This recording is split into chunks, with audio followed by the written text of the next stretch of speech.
Senhor. Hoje nós continuamos com o nosso estudo sobre a condenação de todos os homens, na sua segunda temporada, a parte humana na salvação. Hoje nós estamos meditando em Romanos, do capítulo 12 ao 16. Vamos orar. Senhor, nos abençoe, Pai, em nome de Jesus, nos dê a Tua graça, fale conosco e nos ensine, Senhor, nesse dia, em nome de Jesus. Amém.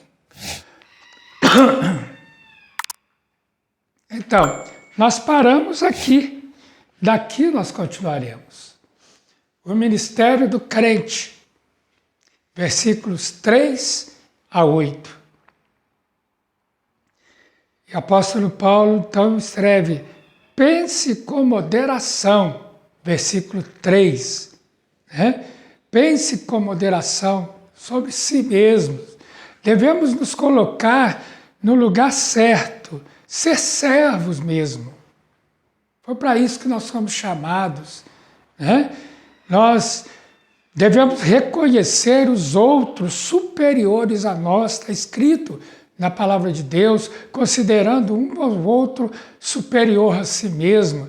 Nós somos chamados para ser servos, servos, para servir. Então devemos levar em conta a preciosidade da outra pessoa, honrar quem de direito, ou seja, não nos considerar sábios aos nossos próprios olhos, achar que nós sabemos tudo, que entendemos de tudo, que sabemos mais que todo mundo, que todos agem errado, somente nós, o nosso jeito é que é o certo. Então, nós devemos não nos considerar sábios aos nossos próprios olhos.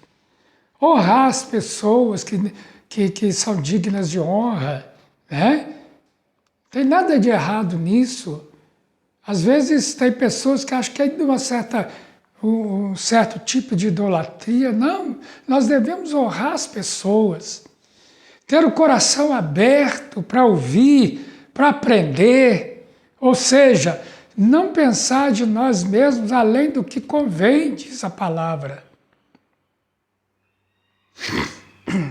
Porque nós somos um corpo.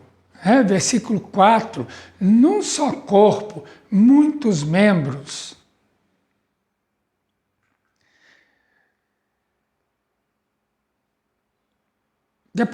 Agora você pode parar aqui, pegar a sua Bíblia e ler 1 Coríntios, capítulo 12, comparando com Romanos 12, capítulos 3 a 8. Depois volte e continue o estudo. Nós devemos observar, ou você deve observar, um corpo, muitos membros, muitos ministérios ou dons. Um corpo.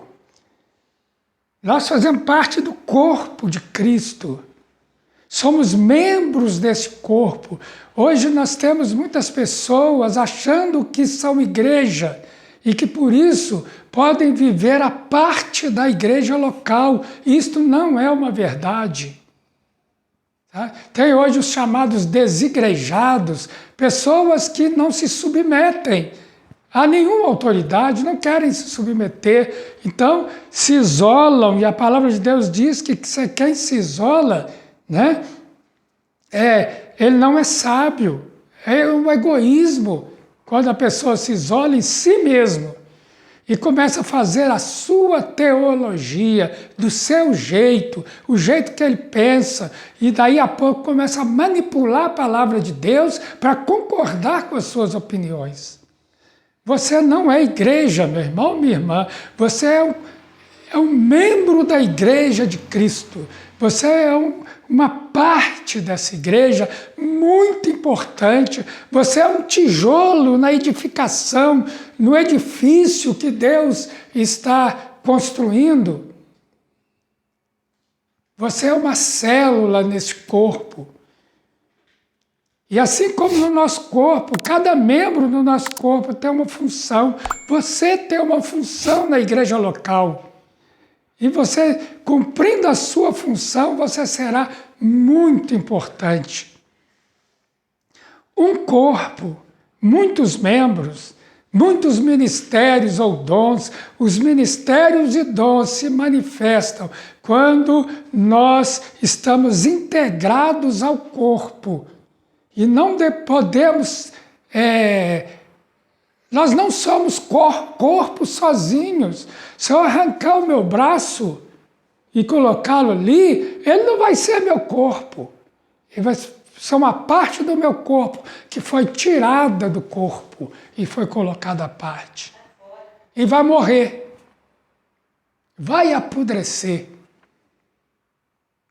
Um corpo, o corpo de Cristo é espiritual. Então, a unidade dos crentes também é espiritual, não é uma unidade mundana, uma unidade material. Né? Nós temos muitas igrejas, várias denominações, mas todas elas concordam no ponto. Jesus Cristo é o Senhor e que veio a esse mundo, morreu na cruz do Calvário para perdoar os nossos pecados, mas ressuscitou ao terceiro dia e está vivo. Esse é o ponto de concordância de todas as denominações. A unidade dos crentes, irmão, é espiritual, é Jesus, produzida pela fé comum em Jesus como Salvador. Muitos membros, o corpo tem muitos membros, porém é uma entidade integrada. O corpo é uma unidade, composta de vários membros, mas é uma unidade integrada, totalmente integrada, a ponto de, se você machucar o dedão do pé, todo o seu corpo sente, você vai sentir a dor. Assim é o cristão, assim é a igreja. Se um membro da igreja sofre, todos sofrem com eles de alguma forma. Por isso, a igreja local é importantíssima, porque na igreja local nós ficamos sabendo das necessidades de cada um dos irmãos que são membros desse corpo espiritual de Cristo. Então, se alguém tem uma necessidade, os outros podem orar, os outros podem ajudar. É na igreja que você vai receber uma palavra de orientação, uma palavra de ensino. É na igreja que você recebe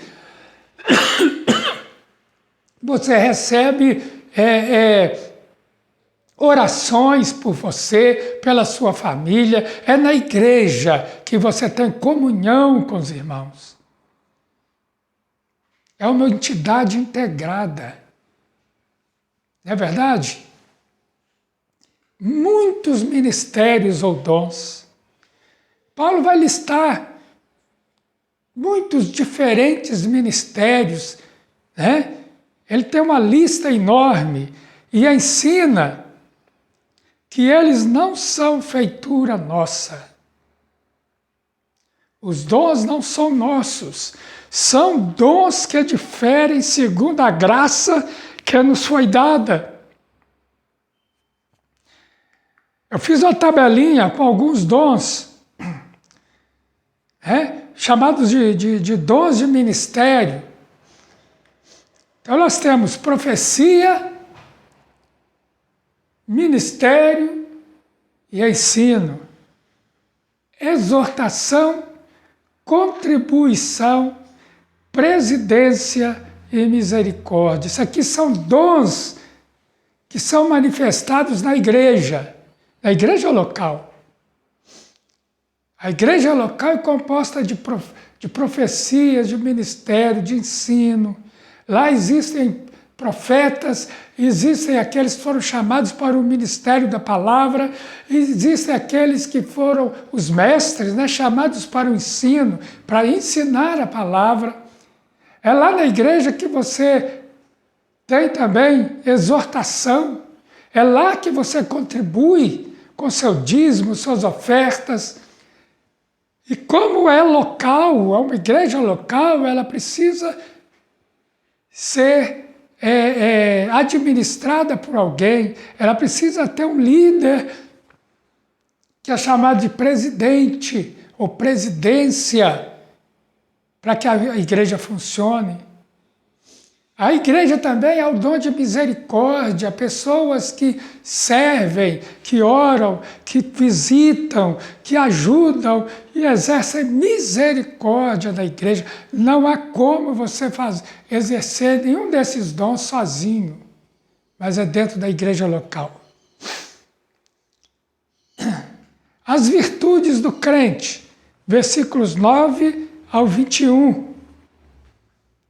O crente deve viver o que prega, deve declarar por seus atos a justiça de Deus. Então, quando a palavra de Deus diz lá, aquele que furtava não furta mais, aquele mentia não mente mais, ou seja, é declarar através dos seus atos, através da sua vida, aquilo que você prega, a justiça de Deus. Deus é justo, Deus é maravilhoso e Ele enviou seu Filho, Jesus Cristo. E a justiça de Deus foi cumprida em Jesus. Capítulo 13, irmãos, agora.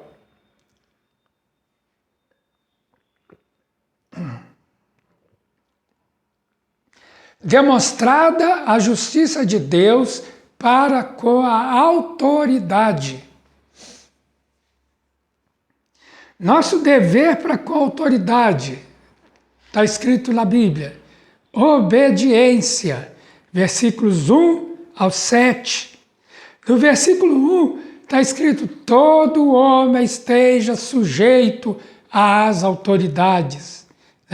Agora, nós vivemos uma época de desafio à autoridade civil. Então, torna-se necessário, importante, enfatizar, frisar bem esse versículo. Todo homem seja sujeito à autoridade. Nós vivemos uma época em que as pessoas não querem se submeter a autoridade alguma, querem viver por si próprias. Nós vivemos isso dentro da igreja.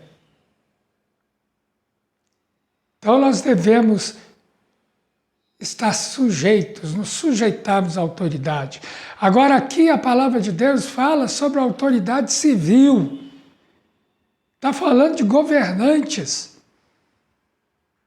Versículo 2, aquele que se opõe à autoridade, aí nós vemos que quebrar a lei civil é quebrar a lei de Deus. Ou seja, a desobediência civil é pecado. Porque o Senhor reconhece a lei civil. O Senhor reconhece as leis que são feitas na Assembleia Legislativa do Estado e são lá aprovadas e sancionadas pelo governador. O Senhor reconhece as leis que são feitas no Congresso Nacional, que são lá aprovadas e sancionadas pelo presidente da República. Então, quebrar uma dessas leis, desobedecer a uma dessas leis é desobedecer a Deus. É o que a palavra de Deus deixa bem claro, porque o Senhor reconhece essa lei e do crente se espera que preste obediência à lei civil. Da mais simples até a maior de todas elas. De um estacionamento proibido, uma contramão na rua, até as leis importantíssimas que são discutidas e aprovadas no âmbito federal. Versículo 3 diz mais, Diz que os magistrados não são para temor quando se faz o bem, ou seja, os ministros dos tribunais de justiça, do Supremo Tribunal Federal, os ministros de Estado, etc. Essas autoridades, elas são para temor, elas não são para temor quando se faz o bem, quando se obedece às leis civis. A posição da autoridade só causa temor aos culpados. E aí a gente desce o degrau, né? E vem para aqui, para o nosso nível de convivência, obedecer às leis, né? Quando a pessoa desobedece uma lei, comete um crime, aí sim ele tem que fugir da autoridade policial. Porque o policial também é uma autoridade. E essa posição dele de autoridade só deve causar temor aos culpados, aos criminosos, àqueles que desobedeceram, que transgrediram a lei. A pessoa que nada tem a ocultar, né? Quando de volta de uma viagem internacional, por exemplo, pode olhar de frente para as autoridades alfandegárias. Ela não tem nada a temer. A autoridade é ministro de Deus para o bem. Agora, se você traz alguma coisa ilegal na sua mala, aí tema, você tem que temer. Porque se você for pego, você vai ser punido de acordo com a lei. O motorista, né, ele pode parar. Se ele não tem nada a ocultar, a esconder, ele pode parar sem susto, numa blitz de trânsito, por exemplo. Ele não precisa fugir, como muita gente foge de blitz. Ele pode parar e ele pode mostrar os seus documentos. Versículo 4. A autoridade é ministro de Deus. Diz a palavra de Deus. As autoridades são ministros de Deus para o bem daqueles que fazem o bem e punidoras para os que praticam o mal.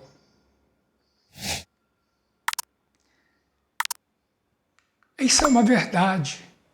Versículos 5 e 6. Nós vamos continuar no próximo estudo. Nós vamos continuar daqui do versículo 5 e 6. Por dever de consciência, nós pagamos tributos. Amém? Que o Senhor te abençoe, em nome de Jesus.